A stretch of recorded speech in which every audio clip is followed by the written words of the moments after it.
हाय दोस्तों, आपने ऐसा कभी अनुभव किया है कि कोई काम मुश्किल हो पर आपने नेचुरली ही कोई खास एफर्ट डाले बिना ही कर दिया हो और बाद में जब आपने सोचा हो तो आपको लगा हो कि ये तो काम मुश्किल था फिर भी मैंने ऐसे आसानी से कर दिया। तो आप उसका आंसर अगर ढूंढने की कोशिश करोगे तो उसके ऊपर एक बहुत अच्छी बुक है जो कि लिखी है जेम्स एलन सर ने, जो कि बुक है ये, इसका नाम है एज अ मैन थिंकेथ, यानी कि जैसा विचार वैसा जीवन, जैसा आप सोचते हैं उसी प्रकार से आपका जीवन होता है। अब ये कैसे होगा इस वीडियो में समझते हैं।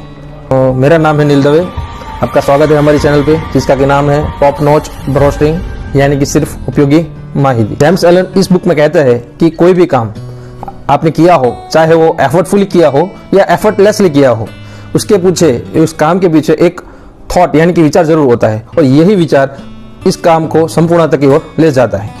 ये विचार बहुत शक्तिशाली चीज है और ये विचार हमारे पास कहाँ से आता है? कोई ना कोई दृश्य या श्राव्य माध्यम से हमारे तक इंफॉर्मेशन आता है जो कि इनपुट होता है और यही इनपुट कोई कार्य के द्वारा आउटपुट में निकलता है। ये बुक एक्चुअली इनिशियली लिखी गई है 1903 में, स्पिरिचुअल शैली में लिखी गई है, one of the motivational book है और आज भी ये बुक पूरी तरह से प्रासंगिक है। ये बुक हमको खुद को बेहतर बनाने के लिए हेल्प करती है। A book that will help you to help yourself. इस बुक के प्रमुख 7 चैप्टर है। हम शुरू से शुरू करेंगे। पहले चैप्टर का नाम है थॉट एंड कैरेक्टर, यानी कि विचार और चरित्र।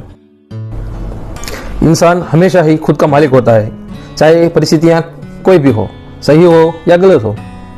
बस फर्क इतना है कि जब परिस्थितियां गलत होती है तो कभी कभी वो मूर्ख स्वामी बन जाता है, मूर्ख मालिक बन जाता है और अगर वो उस परिस्थितियों में खुद को एनालाइज करे, विश्लेषण करे खुद का, तो वो सही इम्प्लीमेंटेशन करके अपने आप को बेहतर और सुधार भी कर सकता है अपने में और वो एक अच्छा मालिक या चतुर मालिक बन सकता है। Chapter 2, effect of thought on circumstances, मतलब कि विचारों का असर परिस्थितियों पर। इंसान को लगता है कि उसका जो विचार है वो गुप्त है, वो सीक्रेट है, पर ऐसा है नहीं। क्यों?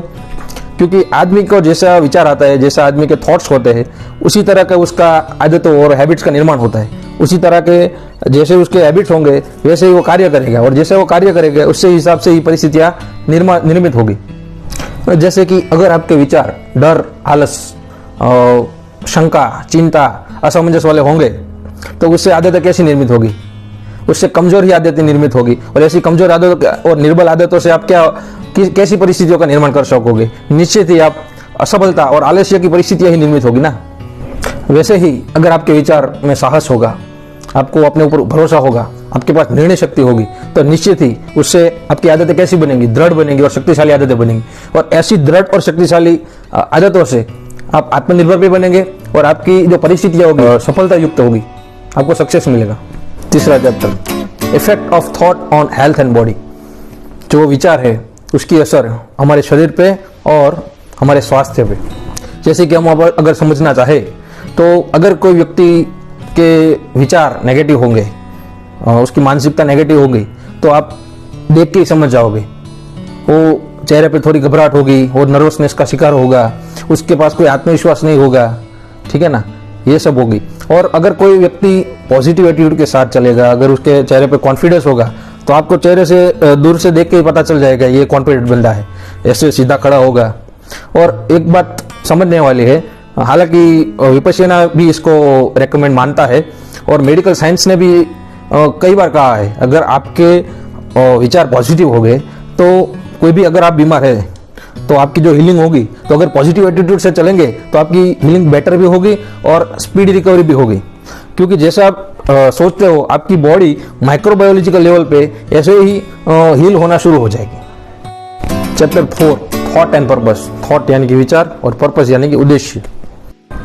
विचार और उद्देश्य से हमको जीवन में दिशा मिलती है। आपका जैसा उद्देश्य होगा जीवन में, उस हिसाब से आप दिशा चुनोगे, उसी रास्ते पे आप चलते चलोगे। अगर समुद्र में कोई नाव जा रही है, वो कहीं भी ऐसे वैसे घूमती रहती है, उसके पास अगर कंपास नहीं है, कोई डायरेक्शन नहीं है फिक्स, तो वो अंततः कहीं भी नहीं पहुंच पाएगी। लेकिन उसके पास अगर कंपास है, उसको पास फिक्स डायरेक्शन है, तो वो जहां चाहेगी वहां पहुंच सकती है। चाहे वो अमेरिका जाना चाहे वहां भी पहुंच सकती है, अफ्रीका जाना चाहे वहीं भी पहुंच सकती है। उद्देश्य से सेल्फ कंट्रोल भी मिलता है और उससे एक डिसाइसिव पावर भी मिलता है और आपको एक कंसंट्रेशन भी जीवन में लाता है। आपकी एनर्जी जो है वो एक सही डायरेक्शन पे लगेगी, उससे हमारी कोई गोल यानी कि कोई पर्पस को पार पाने की एक संभावना बढ़ जाती है। हम क्या करेंगे, एक ही कार्य में लगे रहेंगे। अगर हमको क्रिकेट खेलना है, क्रिकेटर बनना है, तो हम उसी तरह के अपना टाइम उसी तरह की चीज़ों में लगाएंगे जो कि हमारे पर्पस को फुलफिल करता है। जैसे हमें क्रिकेटर बनना है तो हम उसकी प्रैक्टिस सुबह करेंगे, शाम को मैच खेलेंगे, टीवी देखेंगे अगर तो वो भी क्रिकेट के रिलेटेड देखेंगे, अगर किसी दोस्त बनाएंगे तो वो भी क्रिकेट एकेडमी में दोस्त बनेंगे, अगर किसी से बातचीत करेंगे तो वो भी क्रिकेट की नॉलेज के रिलेटेड बात करेंगे। तो ये सारी हमारी जो एनर्जी है, जो दिनचर्या है, वो एक फोकस पे काम करेगी, वो एक पर्टिकुलर डायरेक्शन पे काम करेगी। तो पूरा समय उसको देंगे और उस पे हम लगे रहेंगे तो अंततः हम हमारा जो गोल होगा, जो उद्देश्य होगा, उसको फुलफिल करने के चांस हमारे बहुत बढ़ जाते हैं। Chapter 5, the thought factor in achievement. किसी भी उपलब्धि में भी विचार का महत्व है। जैसे हमारे विचार होते हैं, जैसे कोई भी इंसान के विचार होते हैं, वैसे ही वो कार्य करता है और वैसे ही उसके प्रयास होता है, और जैसे उसके प्रयास होते हैं उसकी तरह की उसके प्रयास के अकॉर्डिंग ही उसको उपलब्धि मिलती। गलत विचारों से व्यक्ति अगर सफलता की चोटी पर भी खड़ा है तो भी गलत विचारों से वो गहरी खाई में गिर सकता है। इसीलिए अगर एक बार आपको उपलब्धि मिल भी गई है तो उसके बाद भी आपको विचार सही होना बहुत जरूरी है। चैप्टर 6, विजन एंड आइडियल्स, यानी कि सपने और आदर्श सिद्धांत।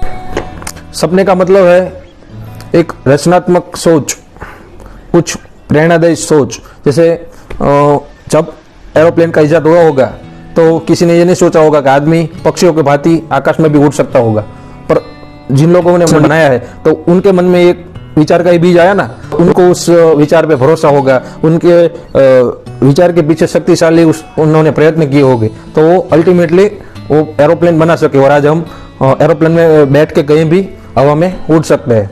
भाग्य के बारे में सोचे तो इंसान की पूरी दुनिया में दी गई सबसे बकवास चीज है भाग्य। भाग्य जैसी कोई चीज होती नहीं। हमारे प्रयास अच्छे हो गए तो परिणाम भी अच्छे हो गए। भाग्य के ऊपर कुछ डिपेंडेंट नहीं है, सिर्फ सच्चाई है, शक्तिशाली प्रयास और उसके शक्तिशाली परिणाम। चैप्टर 7, सेरेनिटी, शांति। आदमी जितना शांत उतना सफल और शक्तिशाली। आदमी की पहचान, अगर वो आदमी ज्यादा शांत है तो मतलब उसका ज्ञान का दायरा भी बड़ा है।